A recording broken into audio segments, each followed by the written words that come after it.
नितेश राणे। सध्याची त्यांची ओळख आहे राज्याचे मत्स्योद्योग आणि बंदरे विकास मंत्री। पण मंत्रिपदाची शपथ घेतलेल्या राणेंची भाषा मात्र त्या पदाला शोभणारी आहे का असा प्रश्न पडतोय। याचं कारण त्यांची वादग्रस्त वक्तव्य आणि त्यांच्या या विधानांमध्ये धार्मिक द्वेषच जास्त दिसून येतोय। आता तर त्यांनी इतिहासातला दाखला देख एक विधान केलं, त्यामुळे राज्यातील राजकीय वातावरण ढवळून निघालं। नितेश राणेंचं ते वक्तव्य काय होतं आणि त्यावरून नेमकं कोणतं रणकंदन माजलंय याचा आढावा घेणारा हा स्पेशल रिपोर्ट पाहूया। शिवाजी महाराजांच्या सैन्यामध्ये मुसलमान होते, कोण मुसलमान नव्हते तिकडे। स्वराज्याची लढाई ही इस्लामच्या विरोधातच होती, हिंदू विरुद्ध मुसलमान होती। या नितेश राणेंच्या वक्तव्याबद्दल सुरुवातीला या चौथीच्या पुस्तकामध्ये काय म्हटलेलं आहे हे पाहूयात। हा जो कॉलम आहे त्यामध्ये काय लिहिलंय? शिवरायांचे काही सहकारी कान्होजी जेधे, वीर बाजी पासलकर, फिरंगोजी नरसाळा, प्रतापराव गुजर, सिद्धोजी निंबाळकर आणि सिद्दी हिलाल हा देखील छत्रपती शिवाजी महाराजांच्या सैन्यामध्ये होता। या हिंदवी स्वराज्याची परिभाषा व्याख्या या पान क्रमांक 75 वरती आहे। त्यामध्ये म्हटलंय, हिंदवी स्वराज्य हे शिवरायांचे स्वप्न होते। हिंदवी म्हणजे हिंदुस्थानात राहणारे, मग ते कोणत्याही धर्माचे असोत, कोणत्याही जातीचे असोत, त्यांचे राज्य ते हिंदवी स्वराज्य। मंत्री महोदय, हे आम्ही नाही सांगत आहोत, हा उतारा आहे इयत्ता चौथीच्या इतिहासातल्या पुस्तकाचा। चौथीचा हा धडा तुम्ही एकदा नजरेखालून घातला असतात तर शिवरायांचा इतिहास जो तुम्ही सांगायचा प्रयत्न करताय तो कदाचित केला नसता। आमच्यातले काही काटे आहेत सांगण्याचं की नाही, शिवाजी महाराजांच्या सैन्यामध्ये मुसलमान होते, कोण मुसलमान नव्हते तिकडे। उगाच टेप रेकॉर्डर चालवता। स्वराज्याची लढाई ही इस्लामच्या विरोधातच होती, हिंदू विरुद्ध मुसलमान होती। शिवरायांच्या सैन्यात मुस्लिम नव्हते असं नितेश राणेंचं म्हणणं आहे। एवढ्यावरच ते थांबले नाहीत, तर स्वराज्याची लढाई ही हिंदू विरुद्ध मुस्लिम अशी होती असा दावा करून त्यांनी वादाला वेगळंच वळण देण्याचा प्रयत्न केलाय। त्यावरून जितेंद्र आव्हाड यांनी तलवार उपसली आहे आणि शिवरायांच्या सैन्यातल्या मुस्लिम अधिकाऱ्यांची यादीच त्यांनी राणेंना वाचून दाखवली आहे। महाराजांना अफजल खानाविरुद्ध रडताना महाराजांना च्या हातात जी वागणुकं होती कोणी बनवून दिली होती? त्या माणसाचं नाव होतं रुस्तमे जमाल। महाराजांबरोबर औरंगजेबाच्या दरबारात महाराज एकच विश्वासू माणसाला घेऊन गेले होते, कारण त्यांना माहिती आहे तिथे दगाफटका होणार, तिथे आपल्याला आपला साथीदार हा शूर असावा, आपल्या बरोबरीने मृत्यूला सामोरे जावं लागलं तरी सामोरे जाणारा असावा, म्हणून ते बरोबर कोणाला घेऊन गेले? मदारी मेहतर, मुसलमान। संजय राऊत यांना या वक्तव्यामध्ये देशात पुन्हा फाळणीची बीज दिसत आहेत, तर द्वेषाचं मंत्रालय असं नवं खातं मंत्रिमंडळात तयार करावं असा सल्ला रोहित पवारांनी दिलाय।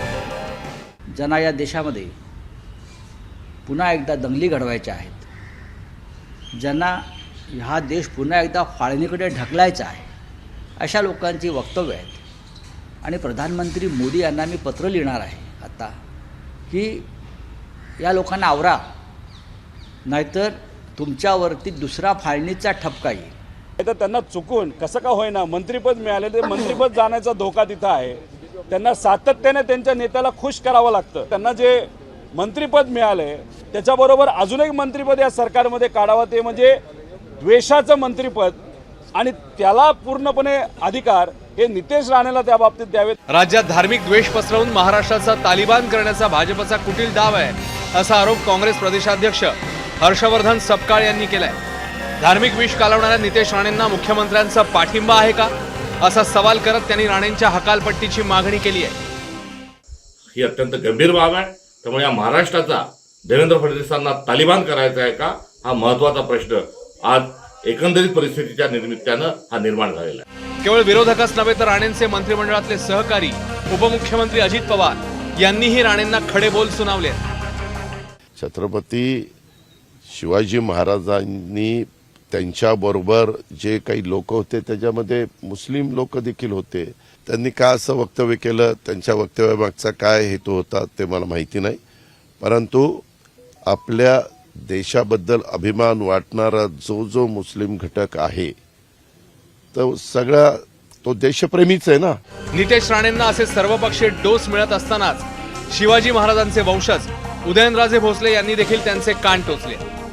नाही, त्यांनी वक्तव्य काय केलं माझ्या म्हणजे मी काय बघितलं नाही किंवा म्हणजे ऐकण्यात आलं नाही.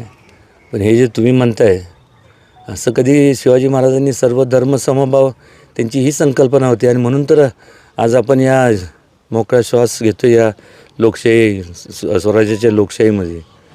तसं हिंदू मुस्लिम केलं असतं तर आज आपण गुलामगिरीत असतो ह्या मुघलांच्या. इतिहासावरून वर्तमानात तलवारी परजल्या जात असतानाच नितेश राणेंनी हिंदू मुस्लिम वादाला फोडणी देण्याचा प्रयत्न केलाय. मल्हार सर्टिफिकेटचा मुद्दा रेटत त्यांनी हलाल विरुद्ध खटका हा वाद पुन्हा एकदा चव्हाट्यावर आणला. खटका मटणाला मल्हार नावाचं सर्टिफिकेट देण्यावरून जेजुरीच्या श्री मार्तंड देवस्थानच्या विश्वस्तांमध्येच 2 गट पडले आहेत. कुठल्याही मटण दुकानदारांच्या संदर्भात किंवा अशा योजनांना देवाचं नाव देणं हे योग्य नाही. इतकंच नव्हे तर खंडोबा ही देवताच मुळात शाकाहारी आहे. खंडोबा या देवतेचं, मल्हार या देवतेचं मुख्या प्राण्यांवर जसे कुत्रा, बैल, घोडा, हत्ती यांच्यावर नितांत असं प्रेम आहे. म्हणून महाराजांच्या तिथं नित्य सहवास असतो. म्हणून माझी विनंती राहील नितेशजी राणे यांना की कृपा करून आपण मल्हार सर्टिफिकेशन हे मटण दुकानांना देण्यासंदर्भाचं नाव हे त्वरित बदलावं. मी लवकरच माननीय नितेशजी राणे साहेब यांची भेट घेऊन त्यांच्या या निर्णयाबद्दल, त्यांनी घेतलेल्या या पुढाकाराबद्दल सत्कार करणार आहे. कारण आपण बघतो की आपलं कोणतीही योजना असेल, शुभकार्य असेल, त्याची सुरुवात आपण आपल्या शुभ नावाने, आपल्या कुलदेवतेच्या नावाने, आपल्या आराध्य देवतेच्या नावाने करतो. त्यामुळे या योजनेची सुरुवात मल्हार या नावाने झाली याचा मला विशेष आनंद आहे. आणि मी 3 पिढ्यांपासून नाशिकमध्ये झटका मटण विक्री करणाऱ्या रोहित घोडकेंचं मल्हार विरुद्ध खटक्यावर काय म्हणणं आहे ते पाहूया. 3 पिढ्यांपासून झटका मटण विक्री व्यवसाय नाशिक येथे आम्ही करत आहोत. झटका विक्रीसाठी आम्हाला मल्हार सर्टिफिकेटची आवश्यकता आहे. मल्हार हे नाव आमच्या कुलदेवतेचे असून त्या नावासाठी आम्हाला कुणाच्याही परमिशनची आवश्यकता नाही. झटका की हलाल, औरंगजेबाचं गुणगान की शिवरायांचा अवमान. कधी नितेश राणे, कधी अबू आझमी, कधी कोरटकर तर कधी सोलापूरकर.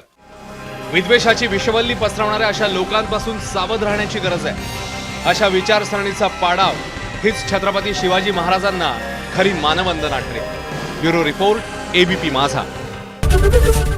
एबीपी माझा, उघडा डोळे बघा नीट.